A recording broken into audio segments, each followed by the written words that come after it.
सारे भैया ने राम राम भाई। अभी मन्नू मूवीज़ यूट्यूब चैनल से मैं हूं आपका भाई पवन मलिक।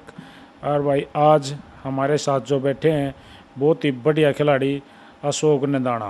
तो निंदाणा में आज आए थे भाई, पहलवान जी से बात करने का मौका मिल गया। अशोक राम राम भाई। राम राम भाई साहब। अशोक ठीक ठाक भाई? हाँ भाई साहब ठीक ठाक, आपनी सुनाओ। बिल्कुल बढ़िया। तो मेरे भाई एक बार अपनी क्वालिफिकेशन बताइए।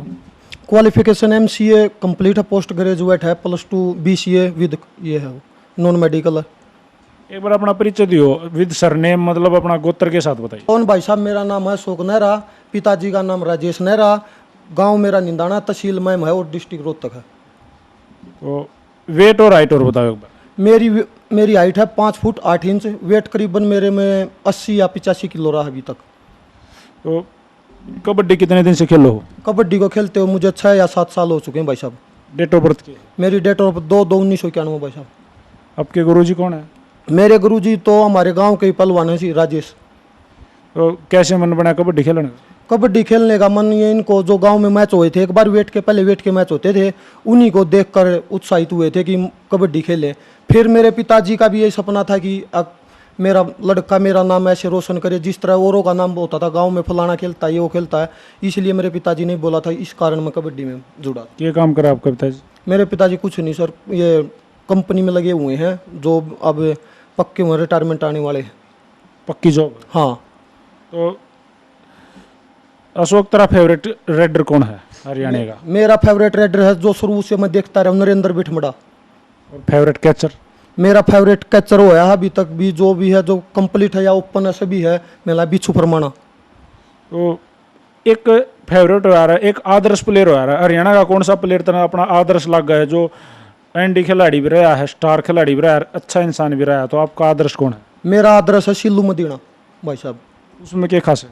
उसमें खास बात यह है बातचीत करने का, और कुछ भी ढंग, चाहे कोई भी आदमी हो बाहर से आके मिलता है तो बहुत अच्छी तरह इज्जत देता है। वो एक ही बात कहता है कि खिलाड़ी हर कोई बन सकता है, लेकिन सबसे पहले इंसान बनना जरूरी है।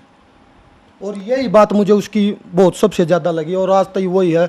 जिस तरह उसे मिलते हैं ना, तो बहुत अपना छोटे भाई की तरह बोलता है। उसकी जो बातें हैं वो अपने जीवन में ले गए? हाँ, बहुत ज़्यादा लेके आए भाई साहब। उसी से प्रेरित होकर ये कबड्डी में ज्वाइन किया सर, और उसी के आधार पे अभी तक चल रहे हैं। बिच्छू फरमाना फेवरेट कैचर बताया, क्या खास था उसमें?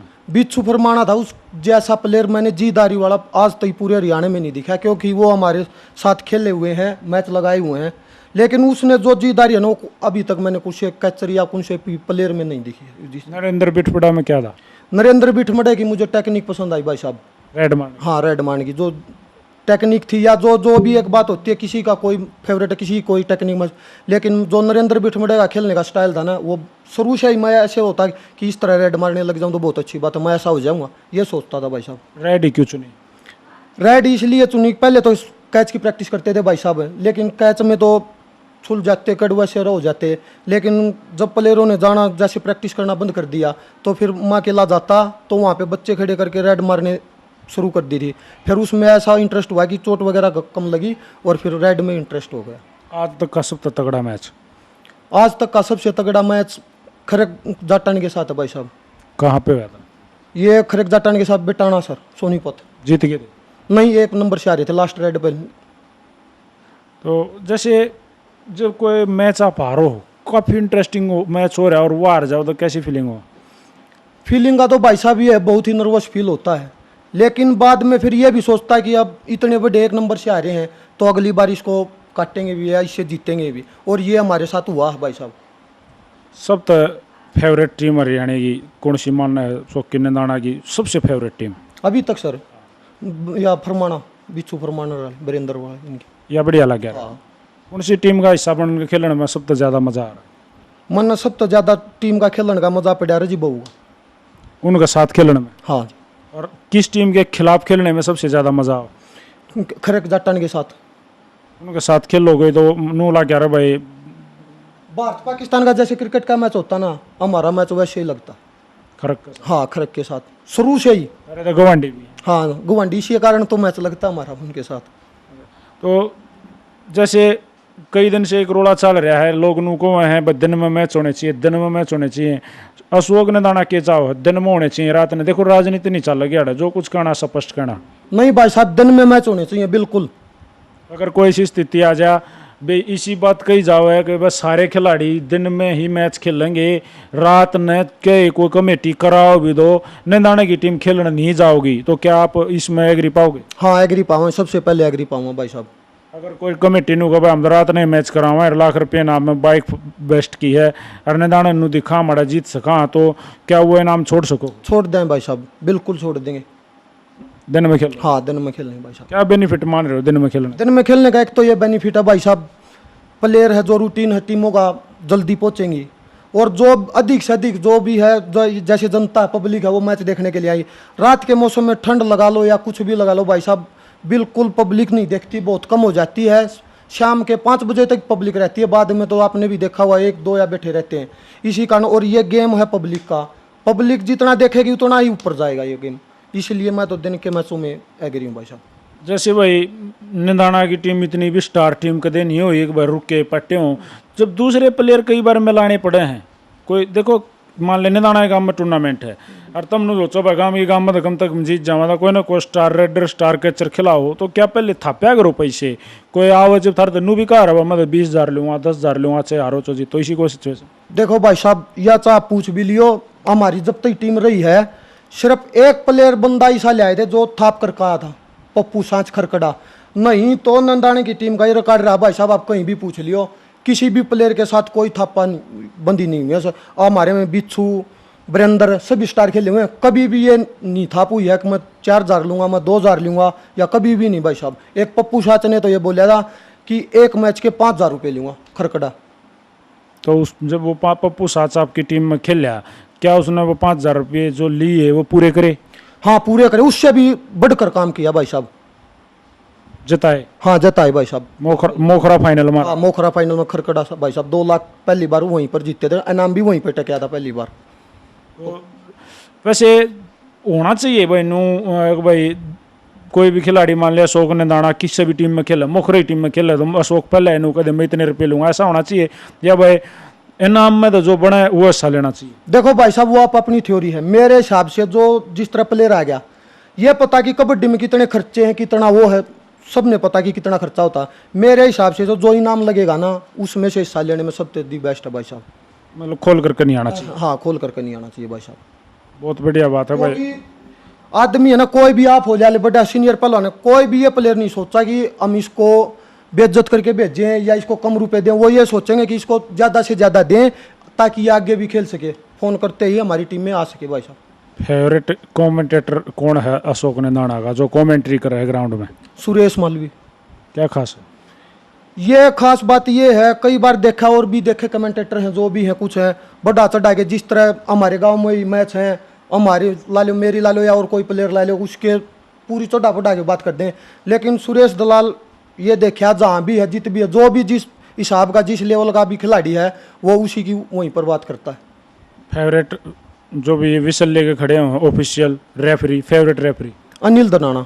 उसमें क्या खास है भाई साहब? उसमें खास बात ये है, नहीं तो कभी वो गलत नंबर देखो हमारे खिलाफ में दिया है या नहीं, कुछ भी आज तो ये महसूस नहीं हुआ पर।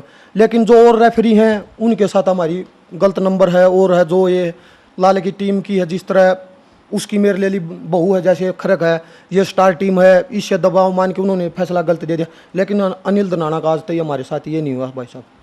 पहली बार बेस्ट किताया था? पहली बार मैं बेस्ट आया था भाई साहब बडराई के प्राइज जीता था? प्राइज वहाँ पे था भाई साहब 51,000 31,000। लेकिन जो ये हमारे गांव का बनता है सर, ये धर्मवीर जो अब सांसद है, वो फाइनल मैच देखने गए हुए थे, 21 के साथ फाइनल था, लेकिन वो मैच हम हारे थे भाई साहब। बेस्ट आप आए थे? हाँ बेस्ट मैं आया था, 10,000 रुपये बेस्ट के दिए थे, और उसने 1-1 लाख रुपये दोनों टीमों को दिए थे। तो आपको ही मिले थे? हाँ हमको भी मिले थे, और 10,000 एक्स्ट्रा नहीं आ रहे थे भाई साहब। तो बाइक जीती ना आज तक बाइक जीतने का कोई मौका ही नहीं मिला भाई साहब। कसर रहेगी? हाँ कसर रहेगी भाई साहब, सपना है यो भी बाइक जीतने का। भाई जैसे कि आप रोज़ पवन मलिक के इंटरव्यू देखते भी होगे, मैं रोज़ इंटरव्यू लूँ, क्या कमियां लगती हैं, क्या चीज़ें ऐसी हैं जो मैं कुछ ज़्यादा पूछ लेता हूँ, या क्या कमी रह जाती है जो मुझे और भी पूछ लेनी चाहिए आपकी नज़र में? देखो भाई साहब आपने जितने भी इंटरव्यू लिए हैं तकरीबन मैं देखता हूँ, मुझे तो आज तक कोई ऐसी वो नहीं लगी है, अपने नज़रिए से बता रहा हूँ। आप बिल्कुल सही बात पूछते हो। और मैं तो ये चाहता हूँ कि और थोड़ा गहराई में जाके पूछे ताकि सभी प्लेयर सच्चाई बता सकें। इसमें कोई संदेह नहीं है कि आपके इंटरव्यू से बहुत ज़्यादा फर्क पड़ा सर कबड्डी में। जैसे मैंने से पता के बारे में बोल जाऊँ, ड्रग्स वगैरह के बारे में बोल जाऊँ, क्या ये सही है? बिल्कुल सही है ये। मैं तो ये कहता हूँ, मैं ये नहीं कहता कि मैंने यूज किए हैं, लेकिन जो हमारे विरासत में मिलता है, जिस तरह हमारे सीनियर हमको देते हैं, पहले तो ये पता नहीं था कि ये ऐसा वैसा है। उस टाइम पे हो जाता है, जिस टाइम पे लिया उसे ये लगता है इससे बढ़िया बढ़िया सही नहीं, कुछ यही लगा के होता है। लेकिन मैं बिल्कुल इसके सख्त खिलाफ हूँ। मैं जो अभी मेरे से जो जूनियर हैं वो प्लेयर आते हैं, मैं उनको कभी भी ये सलाह नहीं देता। मैं उनको यही सलाह देता हूँ कि इससे बचें। बचो बचो हो क्या सर? ये बचोगे? हाँ बस पूरी कोशिश है सर। तो क्या साइड इफेक्ट आपके साथ इसके रहे, जो अपना अपना खुद का कही है भाई, मैंने खुल कर बता दी भाई मैंने ये यूज करे हैं, तो क्या साइड इफेक्ट आपके बॉडी में उसके आए? देखो बॉडी में साइड इफेक्ट तो ये है कि एक तो मेन साइड इफेक्ट तो ये कि रात को नींद नहीं आती। उस आदमी को जो टेम्परेचर है, ब्लड प्रेशर है, वो ज़्यादा रह जाता है, उस कारण आदमी को नींद नहीं।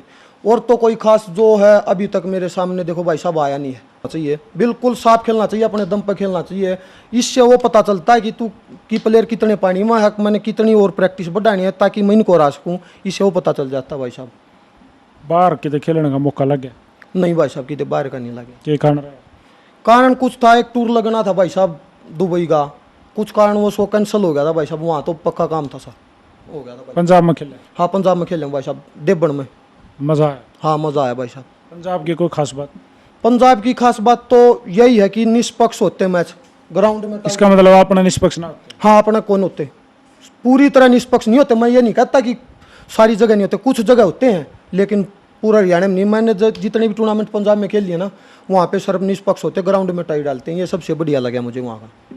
तारा साथ का देशा बनया है, तुमने सोची कि मैं मैच कितना फिर खेले कितना? खूब भाई साहब, बहुत ज़्यादा, एक बार नहीं कई बार भाई साहब। दुख हुआ? दुख हुआ भाई साहब बहुत ज़्यादा। कोई कार्रवाई, कोई एक्शन? एक्शन करते हैं तो कहते हैं खेलना हो तो खेलो, ना तो जाओ भाई अपने। फिर वो लास्ट में यही मान गया चलो ना खेल लो, ऐसे ही ये बात खेलना पड़ता था। डरता क्या नहीं करता? हाँ तो यही बात है कि अब ना से तो अच्छा है ना, खेल लो ना, जो भी हुआ देखा जाए।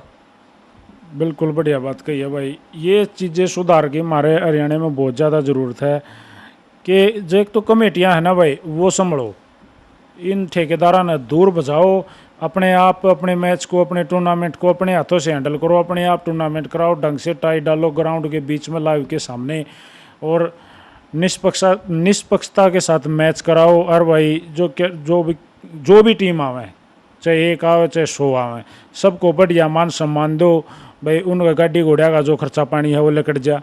ऐसे टूर्नामेंट हमारे हरियाणा में होने चाहिए जिससे हमारा हरियाणा का जो खेल है, जो कबड्डी है, वो ऊपर जावे। और भाई इसका और इसकी मर्यादा में रह गए बालक खेल लेंगे, डरे कमेटियाँ ऐसा कुछ होना चाहिए ना भाई। हाँ भाई साहब ये ज़रूर होना चाहिए ये बात तो। एक तो सभी कमेटियों से मैं अनुरोध करता हूँ कि निष्पक्ष कराए, चाहे कोई भी हो। और एक मैं सबसे ज़रूरी बात ये कहना चाहता हूँ, जिस तरह इनाम टेकते हम 4 लाख हो गया, 71 51 हो गया, उस प्राइज को घटा के वो 81 61 41 ऐसे कर ले ताकि टीमों का किराया भाड़ा निकल जाए। कुछ प्लेयर होते हैं बढ़िया भाई साहब, लेकिन वो सिर्फ इसी खर्चे के कारण 1-2 टूर्नामेंट खेल ली, हाँ भाई इतने रुपये हो गए, कितने हो गए भाई, 15,000 हो गए गाड़ी वाले के। और भी है जो प्लास्टर वगैरह या मेडिसिन वगैरह खर्चा, वो मिला के देख लो, करीबन 5 टूर्नामेंट का खर्चा बता रहा हूँ, कम से कम 20,000 रुपये भाई साहब। वो 3 ही 4 टूर्नामेंट खेलने पाएंगे, बाद में वो हताश होकर खेलना ही छोड़ देते हैं कि यार ये खर्चा तो पुगेगा नहीं। इसलिए मैं ये अनुरोध करता हूँ कि इनाम चाहे कम रख दो, लेकिन जो खर्चा पानी है या किराया है उसको कमेटियों को बहुत अच्छी तरह देना चाहिए भाई साहब, तभी ये खेल आगे बढ़ सकता है। नहीं तो इस खेल का भविष्य भी हरियाणा में उज्जवल नहीं है भाई साहब। भाई ये थे हमारे भाई अशोक नंदाना, बहुत ही बढ़िया स्टार खिलाड़ी रहे हैं। आपने जो इनका जो प्रदर्शन रहा है जाहिर है वह सब ने देखा, बढ़िया खेला है, छोरा जुनूनी बालक है, बहुत बढ़िया लगा।